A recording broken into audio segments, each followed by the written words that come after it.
I'm with Bob Olfin, K4UEE. You're about to embark on a $500,000 project. Correct. Tonight is Saturday night here in Perth, and on Wednesday morning we begin a 9-day sail west to Amsterdam Island, and the budget's about $450,000. Now, you're the CFO in this adventure. This is not a project that started yesterday, right? No, the idea of going to Amsterdam Island and activating it probably started about 2 years ago. The island has not been radioactive, so to speak. Hadn't been a ham radio operation for 15 years. So it has basically worked its way up to number 6 on the DXCC Most Wanted list. And that's basically where we spend our effort, trying to activate those rarest of the rare. And so I would say that the idea started just at 2 years ago and is finally coming to fruition. So how do you go about doing that? I mean, the idea is easy enough. You know, you're sitting around the table, you're having a few sherbets, and, you know, the conversation happens, and, you know, somebody says, hey, why not we go to Amsterdam Island? You know, that bit I get. What happens after that? A lot. These DXCC entities that are in the top 10 are there for a reason. Either they are uninhabited and really, really hard to get to, travel-wise, or there's a political situation that prevents licensing. In the case of Amsterdam, there's a small group of about 20 meteorologists and biologists and scientists that are stationed there, and they rotate another group in. I think they're there 12 months and then rotate out and others come in. So we started with permission, trying to get the permission, and had a little help from some French-speaking folks that we've been on expeditions before with, and frankly, to our surprise, they showed some interest.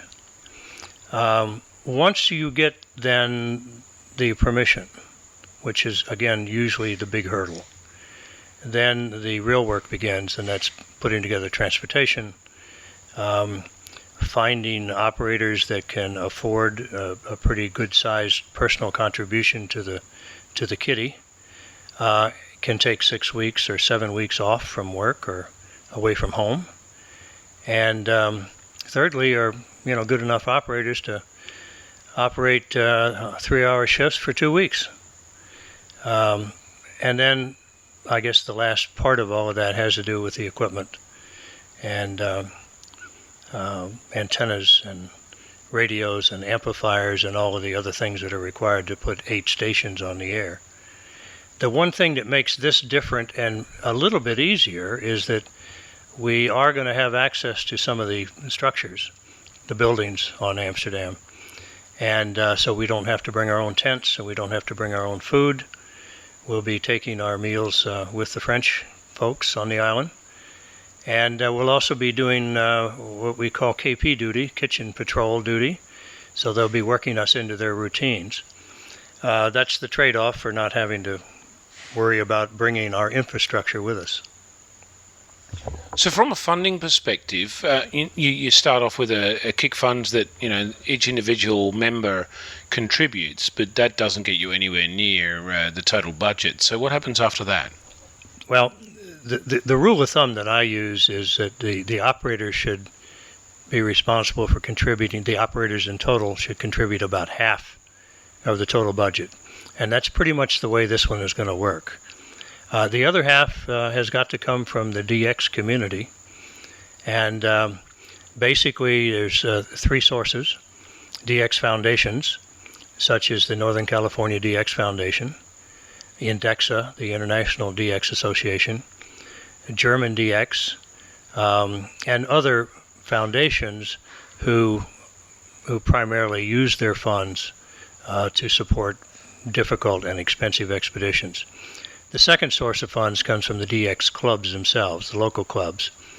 And we probably have, at this point, 70 or 80 DX clubs who have made a contribution, some as small as $50 and and others as much as $5,000. And then the third source of income is from the individual DXers themselves.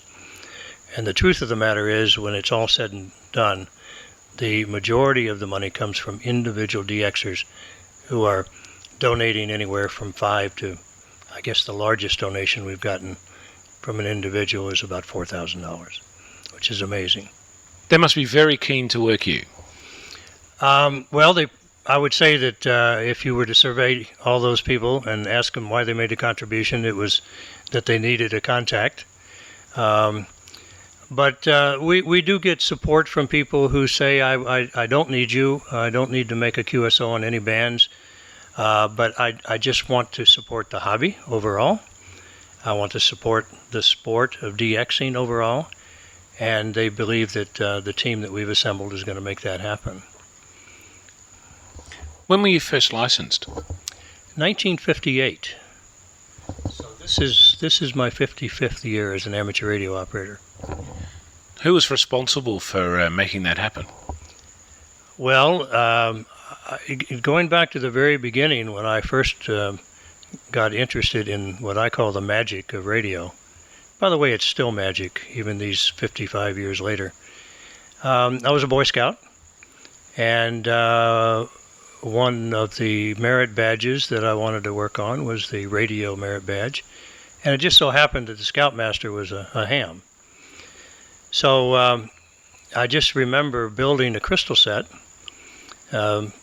winding that wire around a toilet paper roll and getting a little crystal detector, and then getting at that point, some World War II surplus earphones and throwing a wire out into the tree and using a Coke bottle as an insulator, turning the thing on, and able to hear a radio station a great distance of 12 miles away. That just hit me between the eyes. I thought that was very neat.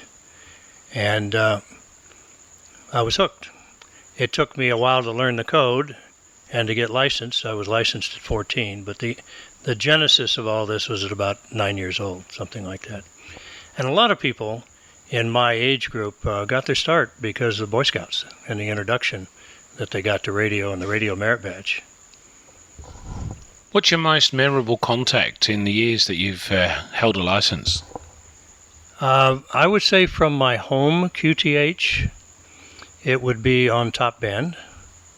It would be a 160-meter contact, and I think probably the most exciting ones was working Burma on top band, or working into India and Loxwood sheep. They came out of the noise for 30 or 40 seconds, and I just happened to be there at the right time, and they came back to me and gave me a report, and then they were gone. It's quite a thrill. Even now, after all these years, it's a great thrill. Thank you very, very much for your time. My pleasure. That was Bob Elfin, K4UEE. I'm on OVK6FLAB.